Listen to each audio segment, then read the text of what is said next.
Hello, using weight tripping finally. Yeah, this is the Audiomeca Roma turntable with the Airtangent arm still attached. This is the teardown. The first I will do is to remove the new Sumico Blackbird pickup and return it to its original casing. Or packaging for the time being. I will do several recordings and put something together later. But I thought I'd document this. I can tell you a little bit about what I'm going to do overall. The entire platter and arm assembly sits on one big plate together. So determining the correct seatings, screw holes and so forth when I remove everything should be easy. I will instead of trying to lift all that, there is I don't know if you see, it's a round plate here where the arm is seated, or any arm will be seated on this turntable. It's attached by 3 hex screws. So my plan is to remove that entire thing and lift off the entire arm assembly that way. But before that, I will do a taping over the edge, make pencil marks, and cut through the groove with a sharp knife, so that if there is any doubt, I don't know how this looks on the back side, so if there are several holes or if there is something else movable underneath this round, which would be logical, that will not be a big problem. I can rearrange the plate exactly as it was, and I will take all the measurements from the center here. There is a drill hole guide, but only for the 2 holes that holds the actual arm. There is nothing documented about the holes for the vacuum tube, or rather the opposite, for the actual signal cable. So I'm going to document that correctly to pass it forward, and also the height difference between the current seating and the top of the platter. If Avid or anybody else that I commission this to can come very close to that, then there will be no problem. As this is a tangential arm, it's very important that the angle here and the angle there is always makes a complete rectangle with 90 degrees corners. So well, so I'll remove the pickup, and that starts with removing the actual cables. And this is a naked pickup, so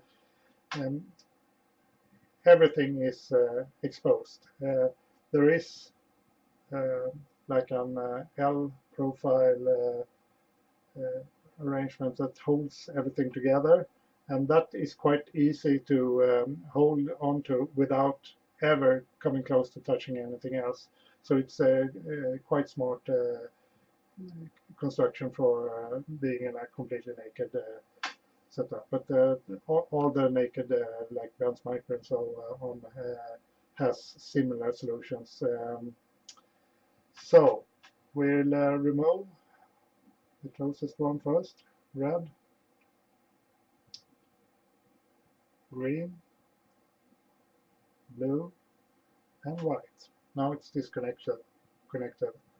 So now it's only the two hex screws that holds the pickup to the arm.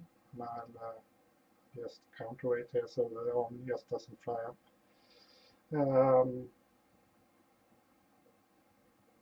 I'll hold securely to the pickup. Loosen one screw. Put that to the side. Now it's the last screw.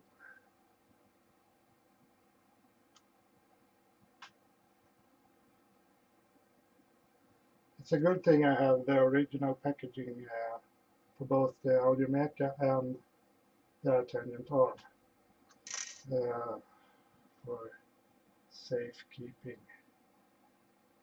I will sell the Audiomeca Roma as is. It's probably not, if you put a lightweight arm on this table, I think it could do many years of great work. But with this heavy setup, it's really very, very precise on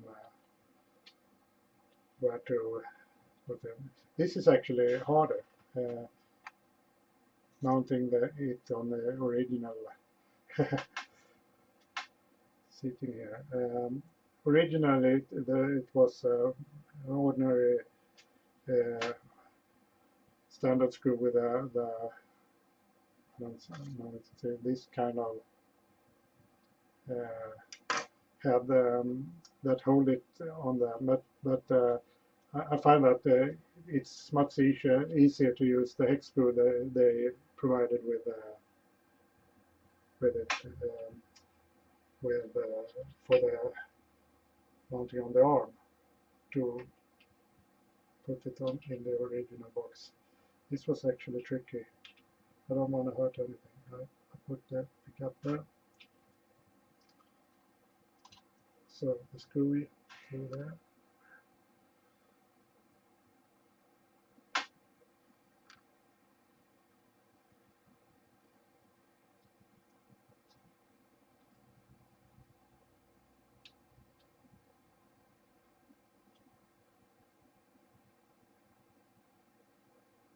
So one.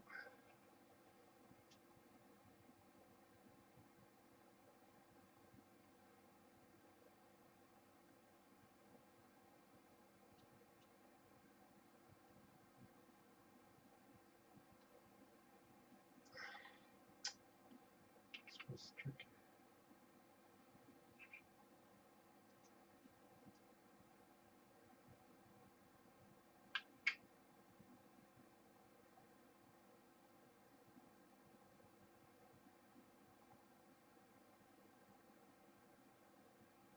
I don't know how long time it will take to get the new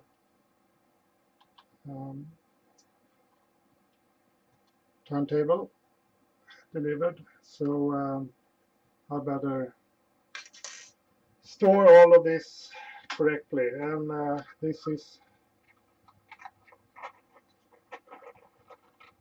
you only played a couple of records before going back to in the box again, but soon, my dear. This is the original packaging of the Sumiko pickup. And as you see, the only way to know that this is a low output version is that the guys who made it put that little tape on there, and also on the main packaging low. So it's kind of an odd one at the moment, but really it was really logical to make a low output version. So there, and we put this is the little box with different screws and stuff with the pickup. So the hex key there, the manual, and we put that back in the box for safekeeping.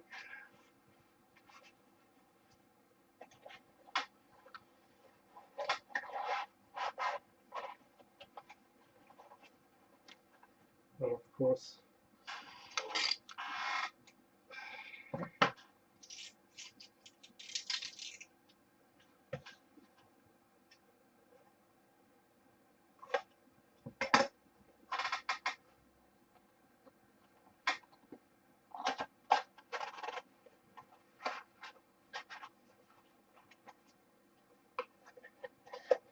so there, Blackbird Suzuki in its original box.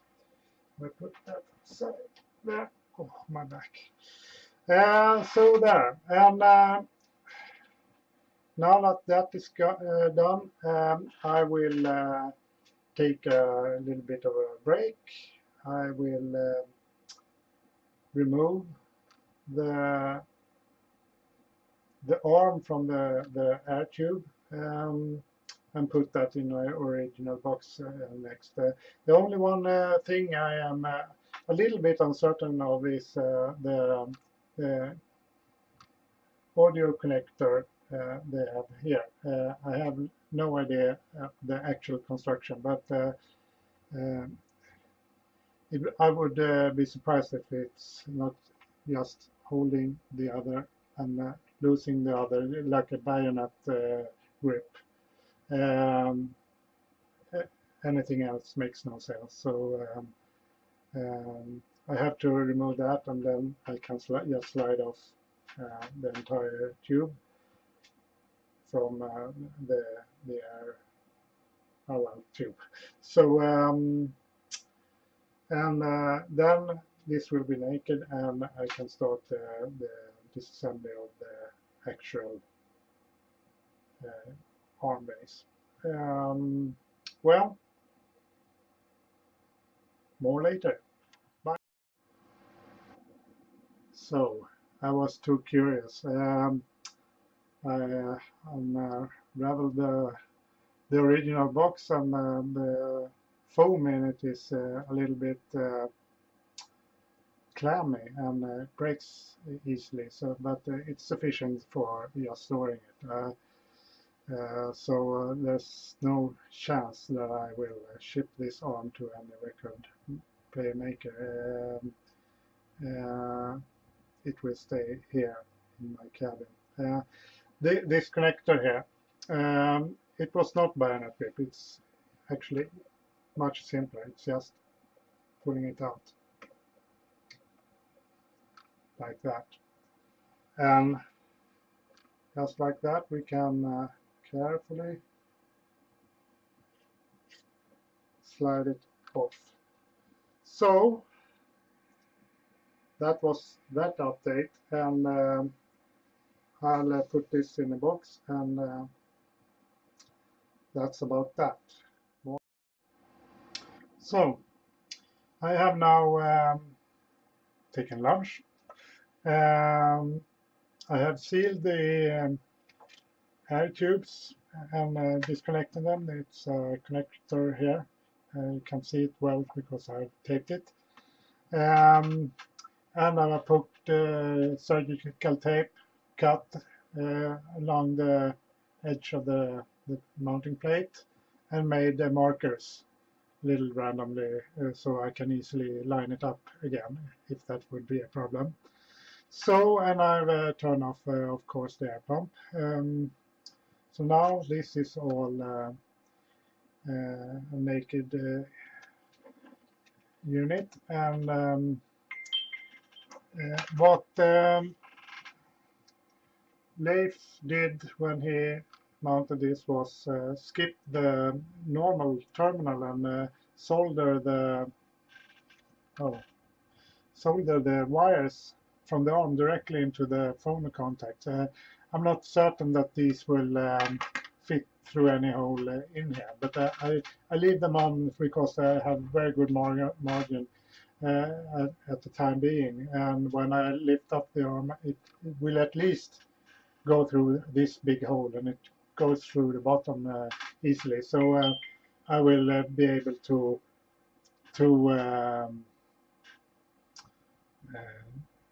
lift the whole arm assembly to the side and work with it that way. And so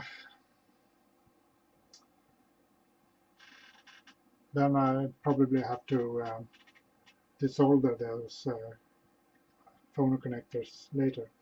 So then we start unscrewing this. I might cut here and return later. There's an end to how much I can talk.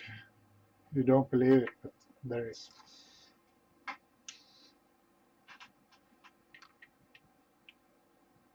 My back.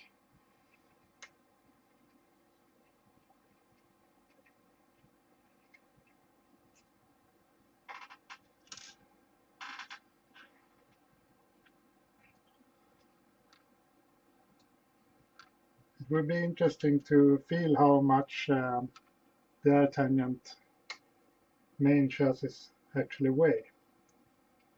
I have no idea.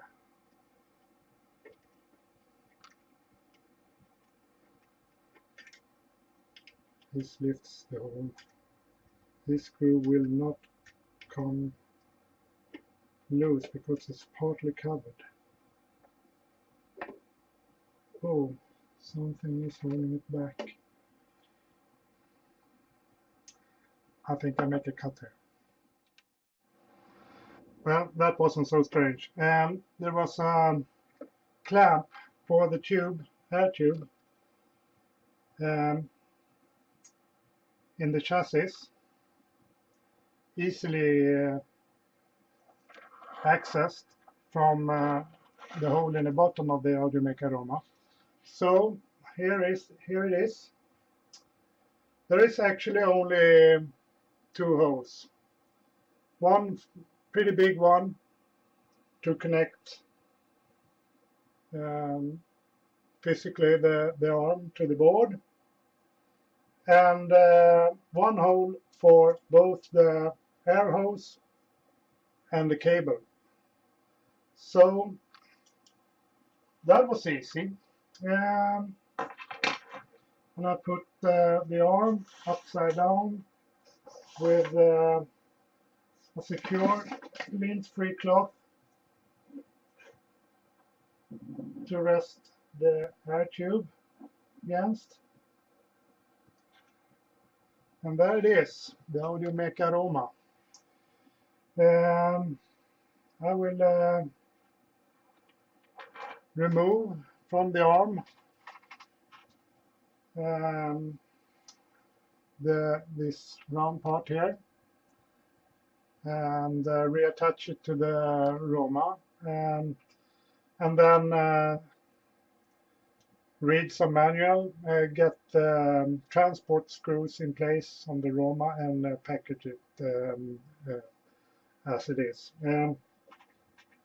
I will remove first the air hose clamp, if this is needed for the. Better take a picture of that. If that is needed for the Avid team to consider. Well, I'll continue later. Bye.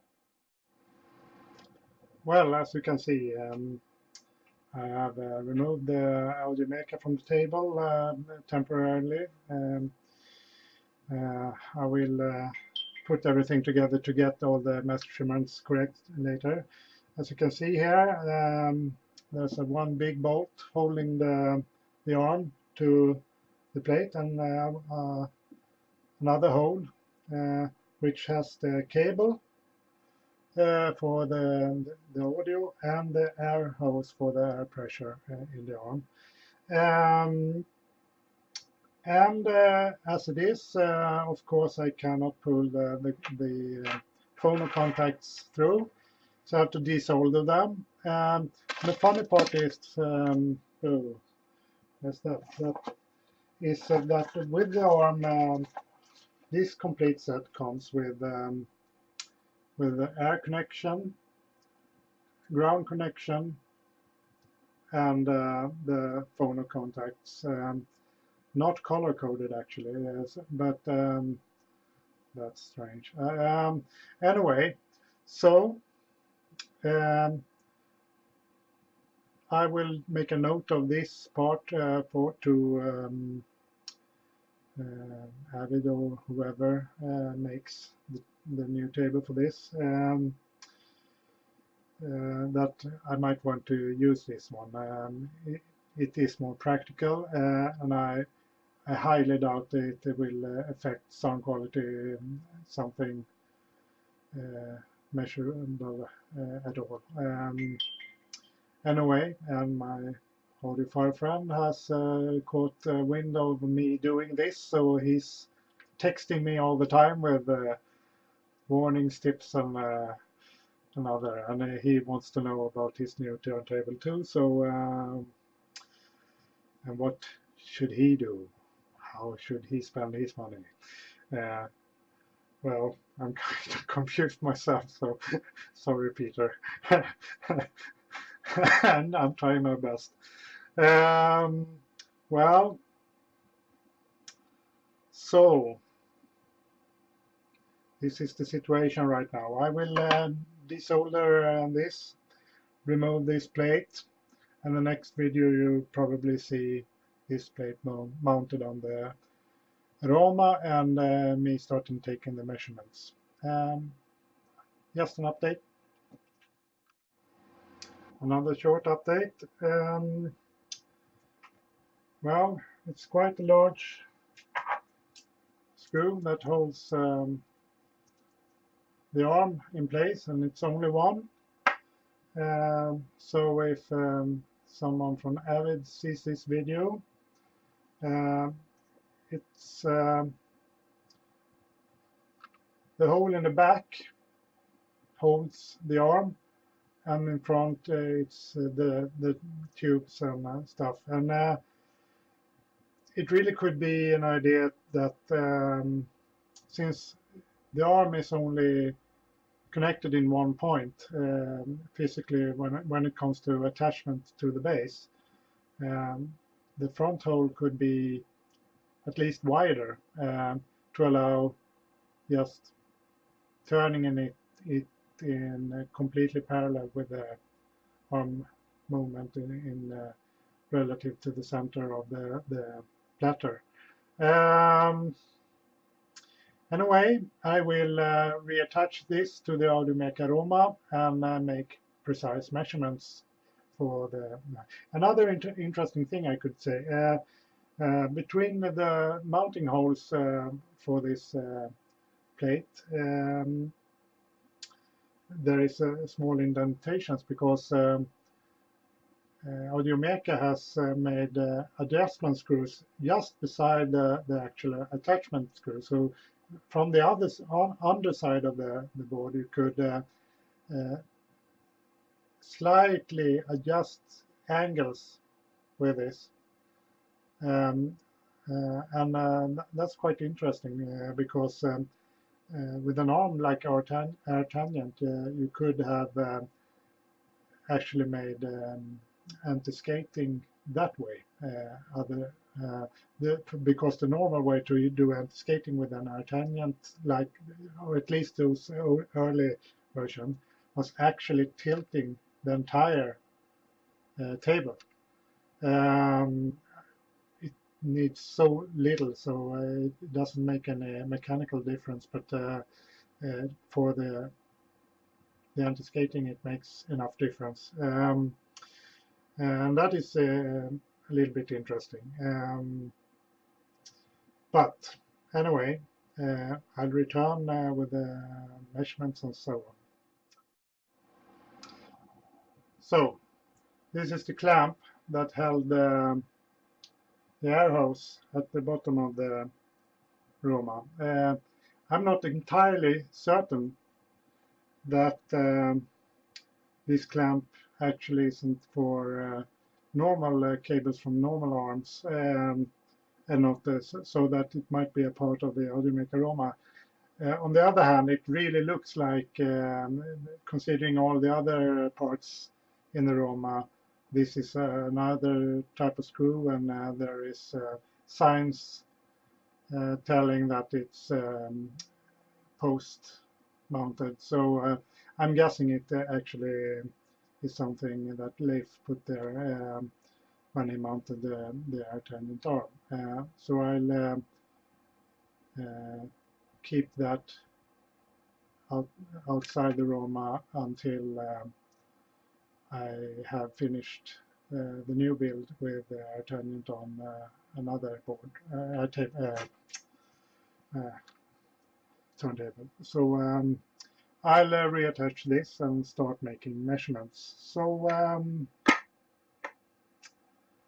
see you later again. So some measurement update. I've already taken the measurement from the plate to the base, and that is exactly 30 millimeters. Also, this is the guide for setting azimuth and the tracking path. Then you have it in this direction, and check the needle follows this line on this mirror. And this mirror also have two small marking holes for the center of the holes in the base. These markings are small, and but the holes are for one M10 bolt. Like this. This is an M10. And the hole is no more than it's maybe half a millimeter bigger, but I don't think even that. It's very tight. But the good part with that is when you attach the arm, you actually have quite a bit of maneuvering. The arm has about, I'll say, all of those 30 millimeters headroom up to the overhang base where the cable and air hose comes out, and they have and exactly both these holes are exactly in 90 degrees from the base line, but off center. Both holes are also the same size, and it was quite a bit of wiggle room for the cable and the air hose. So that should be no problem, even if I need to adjust the angle of the arm. So that is it doesn't come simpler than that when it comes to mounting. The only thing is that you have to be very careful when you actually attach the arm completely. Actually, the way the Audiomeca had with a round fitting with screws on top. Now this wasn't corrected in any way, but it's quite easy when it's an M10 bolt to have that precision. But it shouldn't matter that much, because it's still just if I have the arm like that, then I pull the arm out a little bit. So just attaching the arm in approximately the right direction. The rest can be done by extending the carbon fiber arm that holds the pickup from the air tube.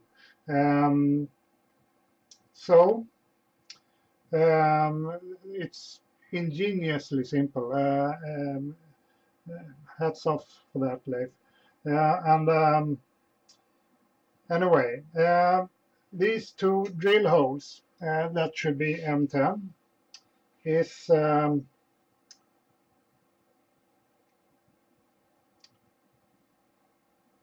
it seems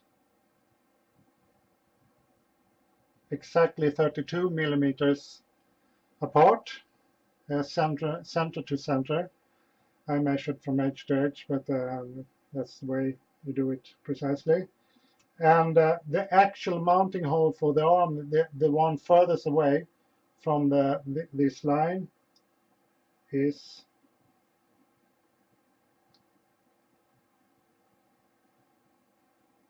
I'll say 59 millimeters. 59 millimeters. So and to reach from the center of the platter to the center of the holes, we have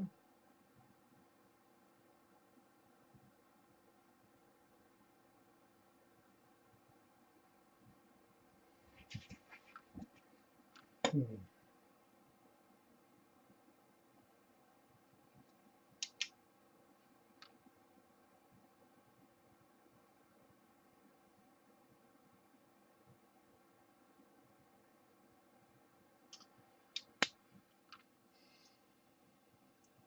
188 millimeters. So 18.8 centimeters. And I don't think with this arm and the way it's fitted and so on is particularly sensitive to the precision there. But if you hold that measurements, then this will be a correct mounting. And the one thing I would like to request, especially, is the depth of the top of the plate to the platter being 30 millimeters, because that will reduce the amount of setup for the arm to only precision settings and not any really big adjustments. Well, I'll of course make a document of all these things, but I thought I'll for everyone interested about a record player and would be interested in seeing this, I might do a video more with the turntable Audiomeca and its features and so on. But for me, this is all from this point about packing this up with the rather big transport bolts in this, and finding a buyer for it. And I'll concentrate on getting the Airtangent arm on a better, might not be a better, but at least a simpler to maintain table that is good enough. And I hope that would be the avid ingenium. It might also, I've sent out a letter to Mitchell with a Eurodeck SE. It's more expensive, but if you look it up and see some pictures and think about this Airtangent arm on that platform, it will. I'm pretty sure the Avid is actually a better record player, and the Eurodeck is a lot of eye candy. But it might not be worse either. It's more expensive, but that the extra money is almost definitely just the eye candy. And the motor is not separated from the platter chassis. So the Mitchell has a disadvantage there. Too. So we'll see. I'll reach out to Avid first. Well, that about that. I hope you enjoy this. I'll try to release what I've recorded so far later this day. So, and this is still 24th of August. It's a Sunday. Goodbye.